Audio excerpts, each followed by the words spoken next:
कहानी की शुरुआत होती है एक शख्स से जो कि एक सुनसान रोड से जा रहा था और फोन पर बात कर रहा था। एक कार इसे क्रॉस कर जाती है मगर वो कार इसके पीछे वापस आ जाती है। इसको शक हो जाता है और वापस पीछे की तरफ चलना शुरू कर देता है। थोड़ी देर जाके ये बंदा वापस देखता है तो कार का दरवाजा खुला हुआ है। तभी एक बंदा पीछे से आके इसका गला दबाता है और इसे कार की डिग्गी में डालकर ले जाता है। फिर हम देखते हैं एक शख्स जिसका नाम क्रिस वॉशिंगटन है और बाय प्रोफेशन वो फोटोग्राफर है।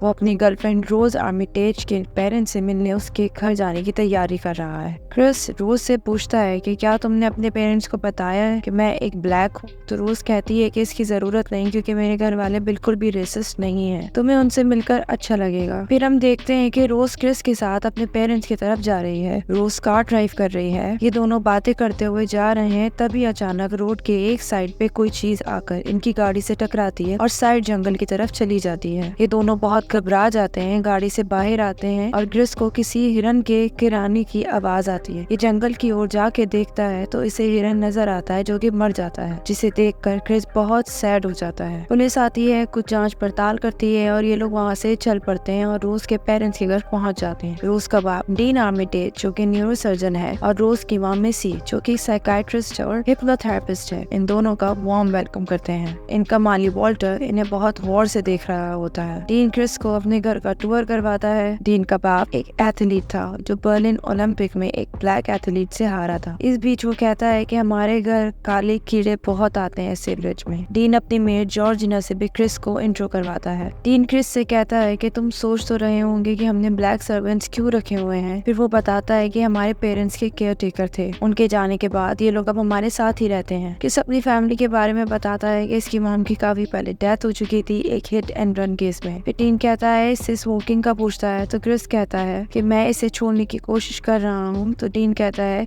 कि वो इसे हिप्नोटाइज करके तुम्हारी मदद कर सकती है। इसे बहुत से लोगों से फायदा भी हुआ है जिनमें मैं भी शामिल हूँ। फिर डीन इनको इसी वीकेंड पर पार्टी का बताता है जो इनके घर होने वाली है। जॉर्जिना सर्विंग कर रही है। वो जैसे ही क्रिस का ग्लास भरने लगती है वो किसी ख्यालों में गुम हो जाती है और ग्लास फुल हो जाता है, जिसे देख के मिसी बड़े अजीब अंदाज में कहती है जॉर्जिना तुम नीचे जाकर थोड़ा रेस्ट कर लो, जिसे सुनकर वो बहुत खुश हो जाती है। इसी समय रोज का छोटा भाई जेरेमी भी आ जाता है जो कि एक मेडिकल स्टूडेंट है। डिनर टेबल पर जेरेमी कुछ रेसिस्ट कमेंट्स करता है और फिर कहता है कि क्या तुमने कभी फाइट की है? तो क्रिस कहता है कि मैंने कराटे सीखे हैं, जिस पर जेरेमी कहता है कि अगर तुम थोड़ी और मेहनत कर लेते तो इतने कायल ना होते। फिर वो क्रिस से लड़ने के लिए उठता है तो मिसी उसे सख्ती से मना करती है और वो वहाँ से चला जाता है। अगले सीन में हम देखते हैं क्रिस सिगरेट पीने बाहर लॉन में जाता है। जाते समय जॉर्जिना इसके पीछे से तेजी से गुजरती है। तभी इसे वॉल्टर भी तेजी से इसकी तरफ भागता हुआ नजर आता है और जैसे इसके पास आता है फौरन मुड़कर दूसरी तरफ भाग जाता है और रूम विंडो में इसे जॉर्जिना नजर आती है। उसे देखकर डर सा जाता है। ये जैसे ही अंदर आता है मिसी अपने सेशन रूम में बैठी होती है और इसे कहती है कि स्मोकिंग सेहत के लिए अच्छी नहीं है। फिर मिसी उसे बैठने का कहती है और मिसी कहती है कि क्या तुम मेरी बेटी के सामने भी पीते हो? क्रिस हंस देता है। मिसी एकदम से पूछती है कि अपनी मॉम के बारे में बताओ। क्रिस कहता है मैं इस बारे में बात नहीं करना चाहता। मिसी लगातार कप में चम्मच चला रही थी। क्रिस गौर से उसको कप को देखता है। मिसी पूछती है कि तुम कहाँ थे उस टाइम और क्रिस जवाब देना शुरू हो जाता है। ऐसा लगता है ये एकदम से हिप्नोटाइज हो गया है। क्रिस कहता है कि मैं उस टाइम टीवी देख रहा था और बारिश हो रही थी। मिसी कहती है कि तुम्हारी मॉम कहाँ थी? क्रिस ने कहा वो काम पर थी। मिसी ने कहा कि तुमने क्या किया? क्रिस ने कहा कि कुछ नहीं, मैं बस बैठा रहा, मैंने किसी को कॉल भी नहीं की। ये सब सोच के क्रिस रोना शुरू हो जाता है। मिसी कहती है कि अब कैसा लग रहा है? क्रिस कहता है कि मैं चल नहीं सकता। मिसी कहती है कि तुम चल नहीं सकते क्योंकि तुम पैरालाइज्ड हो जैसे उस टाइम थे, अब तुम पीछे की तरफ जाओगे। मिसी से कहता है कि नहीं नहीं रुको रुको और मिसी कहती है कि जाओ। फिर हम देखते हैं कि क्रिस का माइंड बिल्कुल अंधेरी जगह जैसा कोई स्पेस हो वहाँ चला जाता है और मिसी कहती है कि अब तुम एक अंधेरी दुनिया में हो और ये कहकर क्रिस की आंखें बंद कर देती है। फिर एकदम से इसकी आंख खुलती है तो ये अपने बेड पर होता है। अगले सीन में हम देखते हैं कि रैंडम पिक्चर्स ले रहा होता है। तभी इसे रूम में जॉर्जिना नजर आती है। ये कैमरे में जूम कर उसे देखता है तो वो अपने बालों के साथ कुछ कर रही थी। एकदम से वो क्रिस की तरफ देखती है तो क्रिस फौरन से दूसरी तरफ देखना शुरू हो जाता है। फिर इसकी नज़र वॉल्टर की तरफ पड़ती है और ये उसके पास जाता है। वॉल्टर बहुत अजीब व गरीब तरीके से इससे बात करता है और कहता है एक रात के लिए सॉरी, मैं तुम्हें डराना नहीं चाहता था, मैं उस टाइम एक्सरसाइज कर रहा था। और फिर कहता है कि क्या रात में बात बनी या नहीं, क्योंकि कल रात तुम बहुत देर तक मिसेस आर्मिटेज के रूम में थे। फिर क्रिस रॉस को कहता है कि शायद कल रात तुम्हारी मॉम ने मुझे हिप्नोटाइज किया था क्योंकि सिगरेट देखकर मुझे उल्टी आ रही है। जिस पर रोज कहती है कि आई एम सॉरी, मुझे यकीन नहीं आ रहा कि उन्होंने ये सब किया। अगले दिन इनके घर में एक एनुअल गेट टुगेदर है जिसमें काफी बड़े और अमीर लोग आए हुए थे, मगर वो सब बहुत स्ट्रेंज बिहेव कर रहे थे। इन्हीं के बीच क्रिस को एक और ब्लैक बंदा लोगन मिलता है जिससे अपनी एज से बहुत बड़ी गोरी औरत से शादी की हुई थी, और लोगन भी बहुत अजीब बिहेव कर रहा था। क्रिस बहुत ज्यादा कंफ्यूज हो गया था कि आखिर यहाँ हो क्या रहा है। फिर यहाँ इसकी मुलाकात एक अंधे बंदे जिम हडसन से होती है जो कि हडसन गैलरीज का मालिक है। वो क्रिस के काम को बहुत पसंद करता है। फिर क्रिस घर वापस आता है और रूम में वापस जाता है तो सब बातें करते करते एकदम खामोश हो जाते हैं और ऊपर की तरफ देखना शुरू कर देते हैं। क्रिस देखता है कि उसका मोबाइल फोन किसी ने चार्ज से हटा दिया है।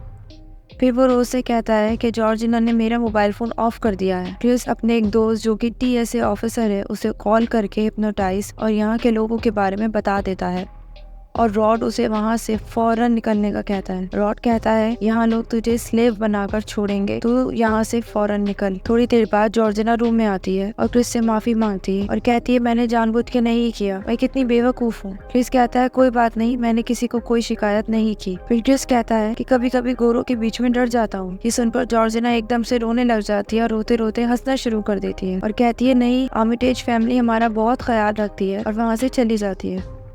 बाहर आने पर डीन उसकी मुलाकात कुछ और लोगों से करवाता है। तभी क्रिस चुपके से लोगन की फोटो लेता है। जैसे ही कैमरा फ्लैश करता है लोगन की नाक से फोन आता है और वो एकदम से क्रिस पर हमला करके कहता है कि चले जाओ यहाँ से, निकल जाओ यहाँ से, और चीखना शुरू कर देता है। डीन कहता है कि सीजर से घबराहट और गुस्से की वजह से ऐसा होता है। इसी के रूम से बाहर आकर लोगन सबसे माफी मांगता है और क्रिस से भी। बाहर जाकर क्रिस रोज को कहता है वो एपिलेप्टिक का दौरा था, सीजर नहीं था। रोज मुझे यहाँ बहुत अजीब लग रहा है, हम यहाँ से चले जाना चाहिए। लोगन जब मेरे पास आया तो मुझे लगा कि मैं उससे पहले कहीं मिल चुका हूँ। फिर हम देखते हैं डीन क्रिस की तस्वीर की नीलामी करने में लगा हुआ था जिसका विनर जिम हडसन था। रोज कहती है कि चलो अब यहाँ नहीं रहेंगे, चलो घर वापस चलते हैं। वो जैसे ही वापस आता है सब लोग क्रिस को बहुत मुस्कुराकर देख रहे थे। रूम में आकर क्रिस रॉड को कॉल करता है और कहता है कि लोगन एंड्रयू है, टेरेसा की बहन का दोस्त। तब क्रिस को याद आता है कि लोगन कौन है। फिर वो रॉड को कहता है कि वो बहुत अजीब बिहेव कर रहा था और उससे सारी बात बताता है। तो रॉड कहता है कि तू वहाँ से फौरन निकल अभी के अभी, वरना ये मिसी तेरे साथ भी कुछ कर देगी। इसकी बैटरी खत्म हो जाती है और ये रोज से कहता है कि हमें अभी जाना होगा, तुम तैयार हो जाओ। पैकिंग के दौरान एक कैबिनेट से इसे कुछ पिक्चर्स मिलती हैं जिनमें रोज की बहुत सारी पिक्स थी, और रोज के साथ हर पिक्चर में एक नया ब्लैक बंदा था। एक पिक्चर में से वॉल्टर और एक पिक्चर में से जॉर्जिना भी नजर आती है, जिसे देखकर ही काफी डर गया था। नीचे सब खड़े थे और फिर ये रोज से कहता है कि मुझे कीज दो। डीन कहता है कि तुम्हारे जीने का क्या मकसद है, हम पैदा होते हैं और मर जाते हैं। ये सब सुनकर वो चीख कर कहता है कि रोज कीज कहाँ है, अभी इसी वक्त मुझे कीज दो। फिर एकदम से सारे इसके पास आ जाते हैं और ये रोज को कहता है कि रोज कीज कहाँ है, और रोज कहती है कि ये रही, पर तुम जानते हो कि ये मैं तुम्हें नहीं दूंगी। पर जेरेमी उसे मारने के लिए आता है और ये जेरेमी पे अटैक करता है, और इतनी देर में मिस्सी फिर गिलास में चम्मच चलाती है और क्रिस एकदम से नीचे गिरता है और हिप्नोटाइज हो जाता है और इसका माइंड फिर एक अंधेरी जगह में चला जाता है। मिस्सी कहती है जल्दी से इसे नीचे बेसमेंट में ले जाओ। फिर हम देखते हैं क्रिस अपने माइंड में एक अंधेरी खाई में गिर रहा होता है और उसे एक स्क्रीन चलती हुई नजर आ रही होती है जिसमें ये सब बातें कर रहे हैं कि ध्यान से लेकर जाना। फिर रोज कहती है कि तुम जानते हो कि तुम अब तक मेरे सबसे फेवरेट थे। अगले सीन में हम देखते हैं कि रॉड क्रिस को बार बार कॉल कर रहा था, मगर इसका फोन हर बार वॉइस मेल पर जा रहा था। रॉड इंटरनेट पर लोगन मतलब एंड्रयू को सर्च करता है और वो हैरान हो जाता है कि एंड्रयू पुरस्रार तौर पर मिसिंग था, जिसका अभी तक कोई भी सुराग नहीं मिला। आपको बताते चलें ये वही एंड्रयू है जिसको इस कहानी के शुरू में किसी कार वाले ने किडनैप किया था। फिर हम देखते हैं कि क्रिस को एकदम से होश आता है जिसे मजबूती के साथ बांध दिया गया था। ये अपने आप को खोलने की बहुत कोशिश करता है मगर नाकाम रहता है। इस रूम में इसके बिल्कुल सामने टीवी होता है जो थोड़ी देर में ऑन हो जाता है और इसमें डीन के बाप की वीडियो चलना शुरू हो जाती है, जिसमें वो बुड्ढा कहता है कि तुम्हें तुम्हारी फिजिकल एडवांटेजेस की वजह से चूज किया गया है। तुम्हारे स्नैचर गिफ्ट और हमारी डिटर्मिनेशन के साथ हम एक बड़े काम का हिस्सा बन सकते हैं। दोस्तों, ये कोआगुला प्रोसीजर है जिसका आसान भाषा में मतलब ये है कि ये ट्रांसप्लांटेशन प्रोसीजर है जिससे गोरे लोग कालों की बॉडी पर अपना कब्जा कर लेते हैं और इनको अपना गुलाम बना लेते हैं। फिर बुड्ढा कहता है कि तुम लड़ने की कोशिश मत करना और अपनी ताकत जाया मत करना, हो सकता है कि फ्यूचर में तुम हमारे फैमिली मेंबर्स की तरह बन जाओ। ये सब सुनकर क्रिस कहता है कि ये सब क्या चल रहा है। तभी टीवी में मिस्सी का कप नजर आता है वो जैसे ही चम्मच कप पर मारती है, क्रिस एकदम से बेहोश हो जाता है और दोबारा हिप्नोटाइज हो जाता है। दोस्तों, आप सबसे एक सवाल है, आप सबके ख्याल में अभी तक इस कहानी में मेन विलन कौन है? कमेंट्स में जरूर बताइएगा। फिर हम देखते हैं कि रॉड पुलिस के पास जाता है और क्रिस के बारे में बताता है कि वो 2 दिन से मिसिंग है और अपनी गर्लफ्रेंड रोज के साथ उसके पेरेंट्स से मिलने गया था। फिर वो एंड्रयू यानी लोगन की पिक दिखाता है और बताता है कि हमें इसे कॉलेज के दिनों से जानते हैं और ये 6 मंथ से मिसिंग था, मगर क्रिस ने इसे आर्मिटेज विला में देखा। फिर रॉड कहता है कि मुझे लगता है कि ये गोरे लोग कालों को किडनैप करके उन्हें अपना गुलाम बना रहे हैं, जिसे सुनकर सब हंसना शुरू कर देते हैं। घर वापस आकर वो रोज के नंबर पर कॉल करता है तो रोज कॉल पिक करती है। रोड क्रिस के बारे में पूछता है तो रोज कहती है वो कुछ मेंटली डिस्टर्ब हो गया है और मुझसे झगड़ा किया, कैब करवाई और यहाँ से चला गया। क्या वो तुमसे मिलने नहीं आया? रॉड ने कहा कि नहीं, वो नहीं आया, मैं पुलिस के पास भी गया था, जिस पर रोज और ज्यादा खौफजदा हो चुकी थी। रॉड पूछता है कि उसने कौन सी कंपनी की कैब करवाई थी, जिस पर रोज बहुत कंफ्यूज जवाब देती है कि मुझे याद नहीं, शायद लोकल थी या उबर वगैरह। ये जवाब सुनकर रॉड को कंफर्म हो गया कि रोज झूठ बोल रही है, इसमें कुछ न कुछ झोल है और वो कॉल रिकॉर्डिंग करने ही वाला था कि रोज ने कॉल कट कर दी। अगले सीन में हम देखते हैं कि क्रिस अनकॉन्शियसली सोफा सीट पर अपने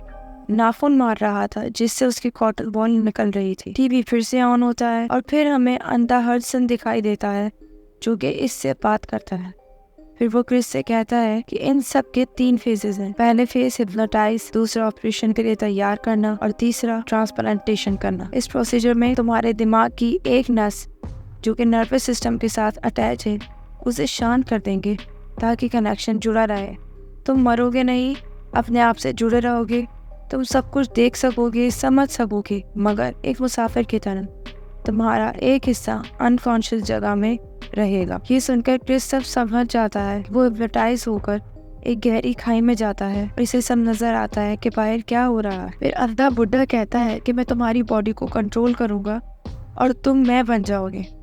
और फिर बुड्ढा कहता है कि मुझे तुम्हारी आंखें चाहिए। ये कहकर बुड्ढा कॉल कट कर देता है। क्रिस को सोफा सीट की कॉटन नजर आती है। फिर हम देखते हैं कि मिस्सी का कप नजर आता है और वो जोर जोर से कहता है कि नहीं नहीं, और चम्मच की आवाज के साथ एक दफा फिर बेहोश हो जाता है। फिर हम देखते हैं कि डीन सर्जरी की तैयारी कर रहा होता है। जेरमी व्हील चेयर के साथ आता है, वो इसको खोलता है और फिर एकदम से क्रिस उस पर किसी हार्ड बॉल्स से हमला करता है और उसे बेहोश कर देता है और अपने कानों में से कॉटन निकालता है। इसी कॉटन की वजह से उसे चम्मच की आवाज नहीं आई और ना ही हिप्नोटाइज हुआ। फिर वो बाहर जाता है। ऑपरेशन थिएटर में डीन मिलता है, उसे हिरन के सींग से मार डालता है। इस खपती बुड्ढे के साथ इससे भी बुरा होना चाहिए था। खैर, फिर क्रिस ऊपर ग्राउंड फ्लोर पर जाता है और वहाँ से जॉर्जिना मिलती है, जो उसे देखकर वहाँ से भाग जाती है। और फिर इसे मिसी मिलती है सेंटर टेबल पर इसका कप पड़ा होता है। दोनों कप को देखते हैं और कप की तरफ भागते हैं और क्रिस कप को तोड़ देता है। मिसी क्रिस के हाथ पर चाकू मार देती है, जो कि आर पार हो जाता है और वो उसी चाकू से मिसी का गला काट देता है। फिर वो जैसे डोर खोलने लगता है तो पीछे से जख्मी जेरेमी इस पर हमला करता है,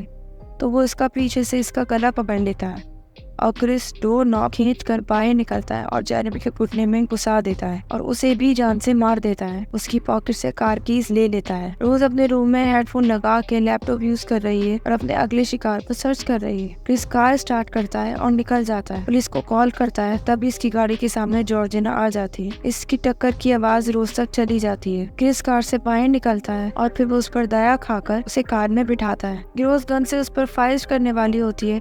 क्रिस निकल जाता है और रोज कहती है ग्रैंडमा। जॉर्जिना को होश आता है। वो क्रिस को कहती है कि तुमने मेरा घर बर्बाद कर दिया और उस पर हमला कर देती। कार की दरख्त के साथ जोरदार टक्कर होती है और क्रिस को होश आता है और वो कार से बाहर निकलता है। रोज वहाँ आ चुकी होती है और वहाँ निशाना लगाती है, मगर फायर मिस हो जाता है। फिर ये कहती है कि ग्रैंडपा उसको पकड़ ले और फिर हम देखते हैं कि वॉल्टर भागता है, उसके पीछे जाता है। दोस्तों, यहाँ पर एक सवाल है कि रोज इन दोनों को दादी और दादा क्यों कह रही थी? कमेंट्स में जरूर बताइएगा। वॉल्टर इसे फौरन पकड़ लेता है। इसका सर बहुत जोर से दबाता है। क्रिस फौरन से कैमरा निकालता है और कैमरा फ्लैशलाइट इसकी आंखों पर मारता है, जिसकी वजह से वॉल्टर एकदम से हिप्नोटाइज से बाहर आता है। रोज इसके पीछे आ गई है। ये रोज से गन मांगता है और रोज को ही गोली मार देता है और फिर अपने आप को भी मार देता है। रोज इससे माफी मांगती है। क्रिस इसका गला दबाने की कोशिश करता है, मगर नहीं दबा सका और वो इसे छोड़ देता है। इतनी देर में रॉड भी आ जाता है और वो कहता है कि मैंने बोला था ना, मत जाओ बस कहीं। और वो दोनों रोज को छोड़कर चले जाते हैं और ये चुड़ैल भी बढ़ जाती है। तो दोस्तों, अगर आपको कहानी पसंद आई तो कमेंट्स में जरूर बताइएगा।